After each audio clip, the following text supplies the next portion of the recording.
Don't Waste Your Memorial Day by Nathan Branham. Voice acting by Dalton Malt.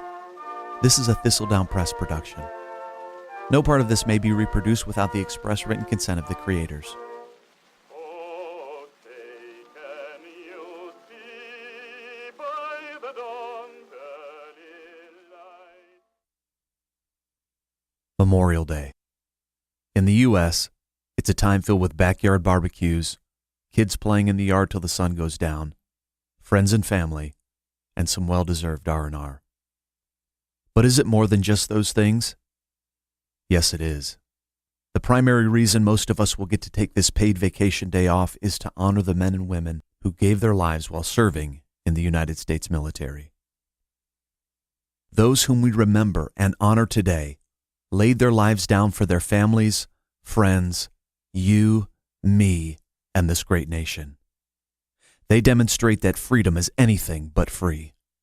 So, if one of your loved ones made the ultimate sacrifice defending our nation, we honor their heroism, and from the bottom of our collective heart, we thank you for your sacrifice. We remember them today. Born out of the Civil War, Memorial Day, then known as Decoration Day, was proclaimed on May 5, 1868, by General John Logan as The 30th of May, 1868, is designated for the purpose of strewing with flowers or otherwise decorating the graves of comrades who died in defense of their country during the late rebellion, whose bodies now lie in almost every city, village, and hamlet churchyard in the land. The date of Decoration Day, as it was called then, was chosen because it wasn't the anniversary of any particular battle. It wouldn't officially be declared a federal holiday until 1971. The United States of America is the greatest nation on the face of God's green earth. God has blessed us with freedoms, protections, and a system of government that is the envy of the nations. And may I also add, the light thereof. But it has come with a significant cost. In all of the wars that this nation has fought, both foreign and domestic, from the American Revolution to America's War on Terror, between the years of 1775 to the present, we've lost over 650,000 lives on the battlefield alone. That's excluding those who died outside of combat and the wounded. A heavy expense to pay indeed. But you and I are able to live in freedom because of it. We can worship freely. We can carve individual paths for the lives we choose to live, be it noble or otherwise. It's a sobering fact. The greatest loss of lives this nation has ever seen didn't come by the hands of the British or the Germans. It came by our very own hands. During the Civil War, we lost nearly 500,000 young men. And I think there's a lesson somewhere in that fact that we could learn from today. While we have the privilege of picking our political leaders and proclaiming our respective views, we must remain ever vigilant in our love for God, our fellow Americans, and the Judeo-Christian principles it was founded upon, so that we never again destroy ourselves in that manner. May we never let anyone divide us as a people, not partisan politics, not elected officials, not religious leaders, nor enemies foreign or domestic. The battles of our nation and its military span time and space. But consider a small sliver of time of what may rank near the top of examples of sacrifice that have come to us out of the wars we fought. World War II. It was a 6-year bloody battle with Germany and Japan and was our second deadliest war. 300,000 lives were spent defending our shores. Most of us are only faintly familiar with it because of a history class or a visit to a war memorial. Or if you're like me, you remember that iconic picture from your high school history book of the flag raising that was taken on Mount Suribachi on February 23, 1945. So for just a few moments, we'll focus on the battle for Iwo Jima, Japan. I have a personal connection with Japan. I spent some time on the island of Okinawa as I served with 2nd Battalion, 8th Marines. I was an 0351 infantry assaultman. And being as you couldn't fire heavy weapons on the island, such as tow missiles like I fired, or artillery, we had to train on the mainland. During that time, I got to climb Mount Fuji, Japan's highest peak, I literally ran up the mountain and back down again. I was in much better shape then. The trek down was the most fun, though. Mount Fuji is a dormant volcano, last erupting in 1707, so it's covered in thick black volcanic ash. It was so thick, in fact, that in places you could leap 10 to 15 feet down and have no fear of a hard landing. Like Mount Fuji, Iwo Jima was a volcanic pear-shaped island covered in thick black volcanic ash. Marine Captain Raymond Henry of the 5th Amphibious Corps said about Iwo Jima, After God got through making the world, he must have took all the dirty ash and rubble left over and made Iwo Jima. the reason this little volcanic cone of an island became a place of such hot contention was because of its strategic location. If the U.S. could wrangle it out of the death grip of the Japanese, it would serve as an airfield from which U.S. forces could reach mainland Japan, which at that point they didn't have. Anything worth having is worth sacrificing for, and sacrifice we would. For the Japanese, defending Iwo Jima was defending their homeland. General Tadamichi Kuribayashi turned Iwo Jima into a large fortress. It was a deadly labyrinth littered with pillboxes, machine gun nests, gun emplacements, dug-in tanks, and artillery command posts. His embattlements proved so effective that the 72-plus day and night U.S. air bombardment damaged them very little. The air raids prior to D-Day were intended to soften the island up and make it easier for the 70,000 Marines that would fight for it. It didn't work. Imagine with me, if you will. It's February 19th, 1945. There's a slight chill in the air. You're a young, 18 or 19-year-old fresh out of high school, wide-eyed young man, seemingly with your whole life ahead of you. You've just completed boot camp. You made it through infantry school. Heretofore, you've never been outside of your own state, let alone the country, but now here you are, in an unfamiliar and faraway land, steaming full speed ahead in an amphibious tractor toward a black ash beach. Diesel fumes, salt and bilge water, and the scent of ocean detritus hang heavy in the air. If you're lucky, you'll get killed quickly. If you're more lucky, you'll survive, but with injuries. When the tracks landed on the beach that morning, all remained calm besides the traffic jam of vehicles bogged down in the ash.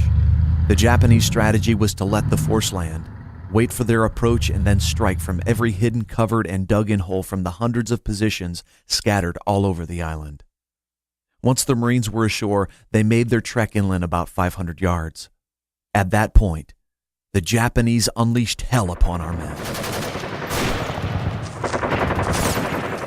To give you a small glimpse into the frightful fierceness of battle conditions, listen to what Marine Robert Sherrod said.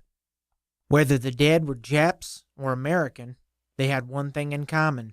They had died with the greatest possible violence. One of those valiant men who paid with his blood was First Lieutenant Jack Loomis of the 27th Marines. In happier times, he was an All-American football player at Baylor.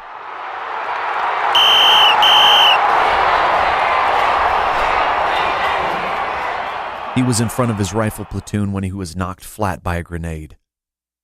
He rose and ran on, destroying a gun emplacement. The grenade shattered his shoulder. He rose again, charged, and killed every Japanese fighter. He called his men to follow. They began to advance, following his lead. Suddenly, Loomis disappeared in a violent explosion.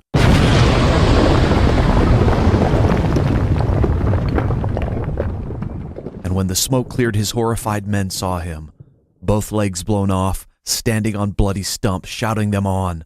Fight on! Fight on! Blinded by tears of rage, the Marines swept forward to overrun 300 yards of Japanese emplacements. The battle for Iwo raged for 36 days with little visible success, except for the capture of Mount Suribachi. For 3 days, the 28th Marines fought their way up the mountain, destroying pillbox and bunker one by one. One Marine wrote about the battle. There was nothing inspiring about taking Mount Suribachi. We felt only reluctance and enervating anxiety. There seemed nothing ahead but death. If we'd managed somehow to make it across the open area, we'd only become close-range targets for those concealed guns. I myself was seized by a sensation of utter hopelessness. I could feel the fear dragging at my jowls. On the morning of February 23rd, First Lieutenant H.G. Schreier set out to seize the summit. All over the southern part of the island, men turned to watch their progress. They carried a flag, and when they reached the edge of the scooped-out crater at 10:15, 6 Marines planted the stars and stripes. The iconic photo taken by Joe Rosenthal of Sergeant Michael Strank, Corporal Harlan Block, Private First Class Frankie Susel, Corporals Renee Gagnon, Ira Hayes, and Harold Schultz provided the silent strength which helped sustain a nation that was weary and heartsick with war. Iwo Jima was finally captured on March 16, 1945. In the end, the Marines sustained nearly approximately 26,000 casualties, nearly 6,000 of which were battlefield deaths. Admiral Chester Nimitz captured the gallantry of Iwo Jima better than any other when he said, "Uncommon valor was a common virtue."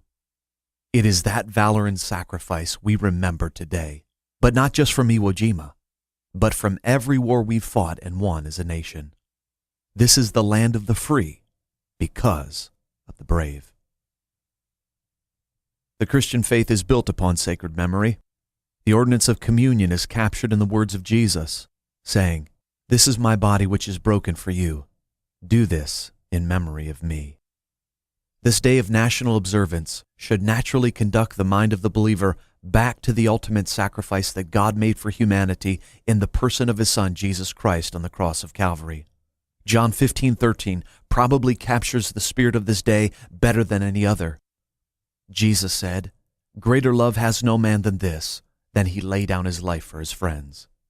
And while the highest love of humanity is sacrificing for friends, God takes His love to the next level. Divine love dies for its enemies. Romans 5:8 describes this ultimate of sacrifices and the layers of love in which it was wrapped when it states, "But God demonstrates His own love toward us in that while we were His enemies, Christ died for us." What may be the most meaningful thing we do on this Memorial Day is determine what we'll do with the spiritual freedom purchased for us by Jesus. What will you do with the liberty bought by fighting men? Why don't you use that freedom to set others free with the good news of the kingdom of God? Jesus died for you so that you could live and sacrifice for others, yes, even your enemies, so that they might know Him and become the sons and daughters of the living God. To do anything else would be to waste their grand sacrifice and to waste your life. The following words from Pastor John Piper are the epitome of a wasted life. He said, and I quote, "I will tell you what a tragedy is. I will show you how to waste your life. Consider a story from the February 1998 edition of Reader's Digest. It tells about a couple who took early retirement from their jobs in the Northeast 5 years ago when he was 59 and she was 51. Now they live in Punta Gorda, Florida, where they cruise on their 30-foot trawler, play softball, and collect shells. At first, when I read it, I thought it might be a joke, a spoof on the American dream, but it wasn't. Tragically, this was the dream. Come to the end of your life, your one and only precious God-given life, and the last great work of that life before you give an account to your Creator be this: playing softball and collecting shells. Picture them before Christ at the great day of judgment. Look, Lord, see my shells. That is a tragedy. And people today are spending billions of dollars to persuade you to embrace that tragic dream. Over against that, I put my protest. Don't buy it. Don't waste your life. In light of the tremendous sin debt paid by God in our behalf and the great cost our fellow Americans have paid for our freedom, I beg you in Christ's stead on this Memorial Day, don't waste it by self-absorbed living. Give your life for others, redeem your Memorial Day, and live a life worthy of being remembered.